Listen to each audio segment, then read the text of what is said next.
Like love, dislike happens at first sight, and just as causeless. Maybe this feeling arises at the level of chemical elements? I work in a network of hypermarkets, middle-level management. There are no personnel under my command. I mainly contact the external environment, and what happens inside the hypermarket almost does not concern me. After announcing my relationship with the saleswoman Tina, I wasn't afraid. I didn't flaunt it, of course, but I didn't hide it either. She's not my subordinate. But everyone already knew that we have been together for an hour and are planning a wedding. Not that anyone is particularly interested in this, but girls are such girls, Tina once secretly told one colleague, then also secretly to another. Third, in short, the result is predictable. The entire female part of the team knows. I think that if it weren't for my fiancée's unruly things, our relationship would have remained unclear for a long time. She comes to work before me on time and leaves earlier. Tina is cute. She has a good face and figure. Everything was always good in our relationship. We never quarreled, and we had sex almost every night. And then we had Keith. He got a job as a warehouse worker, engaged in loading and unloading, taking goods to the hall. At first glance, an ordinary guy, an ordinary face, sporty, a head taller than me and much wider in the shoulders, and he was very fond of women. Very soon it became known that he flirted with almost all the girls and women in the store, flirted wildly and very successfully. This could be judged by the fact that one or the other saleswoman began to spend more time with him, left work with him together.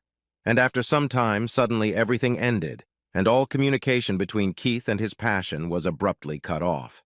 It wouldn't have bothered me, and I wouldn't have paid attention to it, if it weren't for the fact that Kit didn't like me right away. He got into the habit of teasing me at every convenient opportunity. On occasion and without occasion, on any trifle. These teasings were not such as to cause a confrontation, but when he made jokes and quips in the presence of other people, I always felt uncomfortable. And, as it happens, I know in many people later, in solitude, scrolling through the memory of a conversation with him, I found witty answers. Express them there, I would embarrass him. But these witty answers came to my head much later.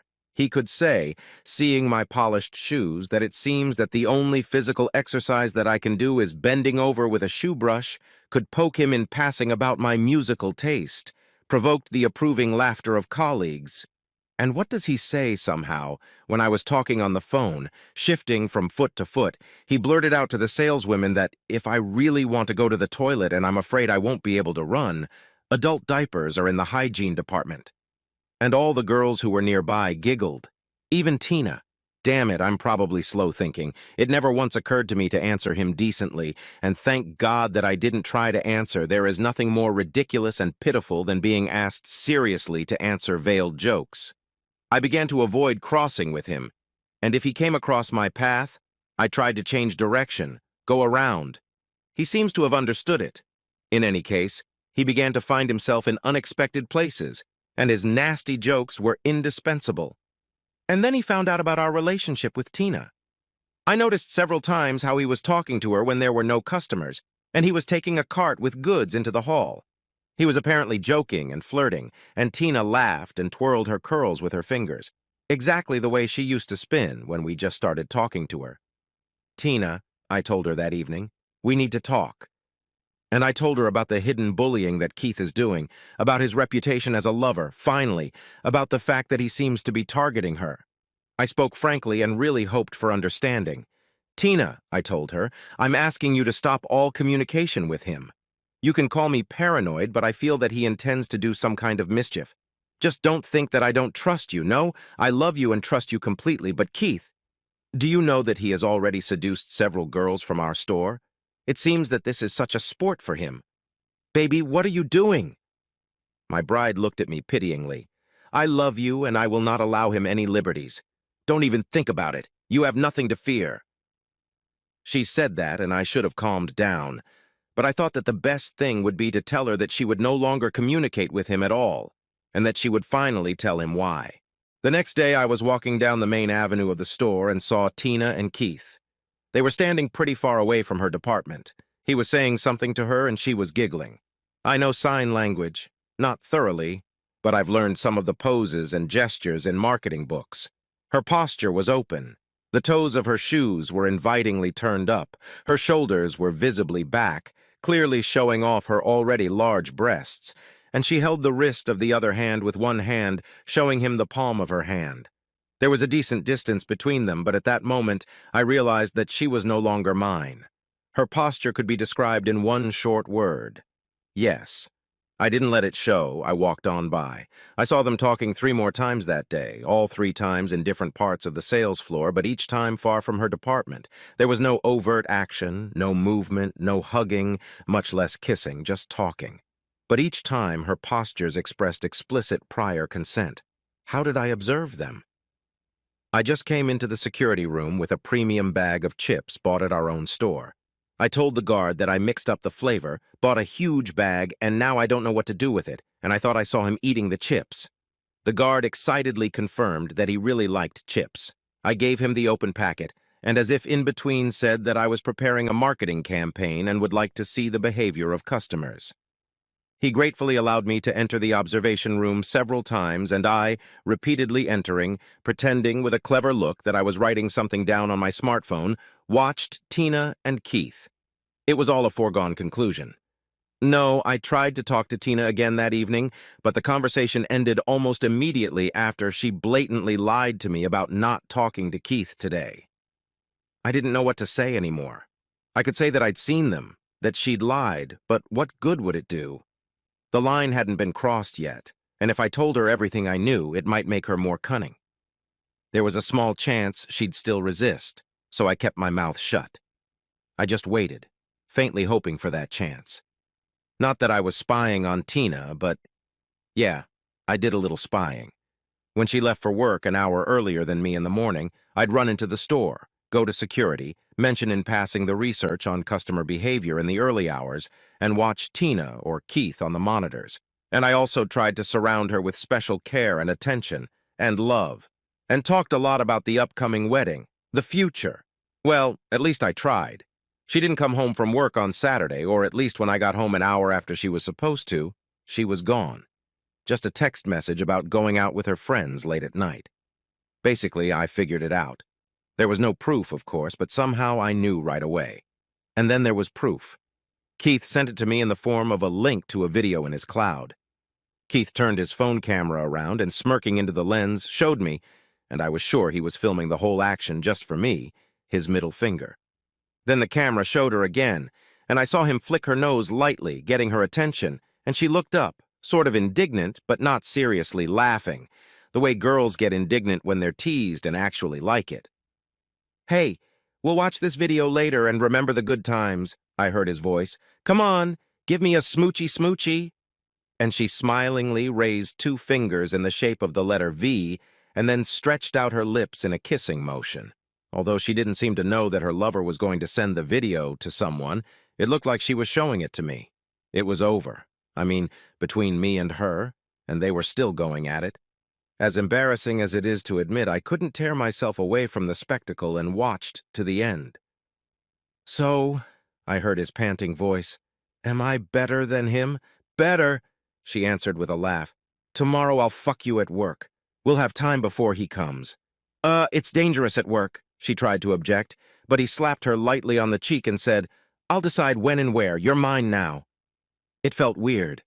I felt terribly hurt and somehow ashamed. I opened the closet and started shoveling out her clothes. About an hour later, I brought 3 boxes and a bag of her things to her parents' house, unloaded them at the door, rang the doorbell, and quickly ran for cover, waited for the door to open, and leaving her surprised father to look at the things, hurried away. I returned home, took out the bottle of gin she had given me months ago and had not drunk, and was about to uncork it. But suddenly a funny plan occurred to me. Keith would be grinning in my face at work in the morning, hoping that I wouldn't dare to admit publicly that I'd become a cuckold, much less pick a fight with him. And he'll probably brag about his victory to a couple of his colleagues, maybe even show them the video. And behind my back there'll be whispers and giggles both from those to whom he'll present the evidence and from those who'll enjoy the rumors. So where does that leave me? Quit? And go far away? But I had a plan in my head. I turned off the phone, turned off the doorbell, closed the door, and went to bed with improvised earplugs in my ears. So I didn't hear the knock on the door when she came back, or her screams. I didn't even know how long she had been trying to get into the apartment, and then the neighbors told me that her hysterics at the door lasted more than an hour until she went somewhere. And I didn't care where she spent the night. And in the morning, I arrived at work, leaving my car a block away just in case, entered the hall with a paper bag and immediately met Keith, who was predictably waiting for me, surrounded by several of his fellow loaders and saleswomen. They were all looking at me curiously, some mockingly, some sympathetically, but curiosity was evident in their gazes, and I lived up to their expectations. "Keith," I thought I gave a rather natural portrayal of joy. "Thank you. You helped me out. This is for you. Drink it. You can even drink it with my ex." I smiled widely, taking the bottle out of the bag. "Hey, it's not from our store. I brought it from home. Everyone's a witness. Keith, honestly, I don't know. I don't know how long I've been hesitating to break up with her, but my conscience has been bothering me. How can I? She doesn't give me a reason. If I tell her now that I don't like her anymore, that I'm sick of her, I'll think I'm such an asshole. And when I realized that you were hitting on her, I was so afraid to scare you off. I pretended not to notice. I was afraid that you'd figure out my intentions and wouldn't want to be an obedient executor of my plan. But you did a great job. You did a great job." "What?" He slammed his eyes shut. "What are you talking about? What plan?" "Well, I pretended to be surprised. You really didn't guess? Are you really so, clueless?" I pretended to choose a less offensive word. "That you didn't understand why I didn't try to stop your, affair." "Keith, darling, I've wanted to break up with her for a long time. You know that, don't you? She was out of my league, as they say. We were living together, but I felt like Michael Jordan playing against a backyard team. And I wanted to run away, but I didn't want to look like an asshole, not in her eyes, but in the eyes of the people around me. And even here, all of you," I glanced around at the crowd of onlookers, "would think I was like that. And now I have the perfect excuse to break up, and I've already done it. And you helped me do it." I looked around at the audience, who were eager to hear what was going on. "Did you hear that? I'm breaking up with her because she cheated on me, and no one dares to call me an asshole and an autocrat. I'm not getting rid of her for no reason." There was laughter, and the girls started to discuss what had happened, and I noticed that his partner, who was standing next to Keith, was holding his phone in his hand. It had a distinctive themed case, and on the screen was the video that Keith had sent me yesterday. "Oh, by the way," I exclaimed, "did everyone watch the video? Let me see." I took Jack's cell phone, and the guy let it out of my hand. "Now you have to see this." I felt a lot of excitement and trembling in my hands when I clicked on the icon in the folder. My fingers were not very obedient. I didn't realize that I had highlighted many files at once. I highlighted Send to All Contacts in the menu that popped up and clicked OK. Now, I mumbled, trying to pass the time and looking at the rotating loading circle. "It's ready." "Oh, I think I clicked the wrong thing," I said. "Now it's right." And I clicked play. Poor Keith. In 1 minute, his triumph had become a farce. What's more, after I had done what I had done, I suddenly realized that along with the video of my fiancée turning from my fiancée to my ex-fiancée, other video files had been sent to all of Keith's contacts, and who knows what was in them. I was holding Keith's phone in my hand, showing the video to everyone, and everyone was staring at it avidly, when suddenly I heard several shrieks almost simultaneously. "Did you send the video to all your contacts?" With horror in her voice, shouted one of the salesgirls, looking at her phone. "All of them and my husband? Fake!" Another girl moaned after her. "And mine?" The 5 girls were hysterical a minute later, cursing at me and Keith. It all made sense. In this folder in his cloud, Keith kept other videos similar to the one that was playing for all the colleagues present, which were filmed his other passions, among them married ones. Oh, Keith turned out to be a catcher, as they say, did not miss a single skirt. The most interesting thing was that by the nature of his work, he had contacts of almost all the employees of the store and even some members of their families. And at these very minutes, these family members could already be watching the video and be unpleasantly surprised to learn something new about their wives and daughters. But even if not everyone had seen the videos, there would surely have been someone to notify them. I didn't see my ex until around lunchtime. She was pale and her eyes were red. When I met her eyes, I saw horror in them. I think it wasn't horror at me. I think it was horror at the whole thing. Everyone shunned her. Only a couple of the women who were hysterical about the videos sent to their husbands talked to her about something. The next day, Keith didn't go to work, and by lunchtime, the rumor was that he'd been beaten up badly by some hooligans, very badly, and he might not come back to work after he got out of the hospital. Broken limbs take a long time to heal, and several saleswomen went to work with a thick layer of makeup on their faces, and the makeup could not hide the deep sadness on their faces, enhanced by the bright shadows under their eyes.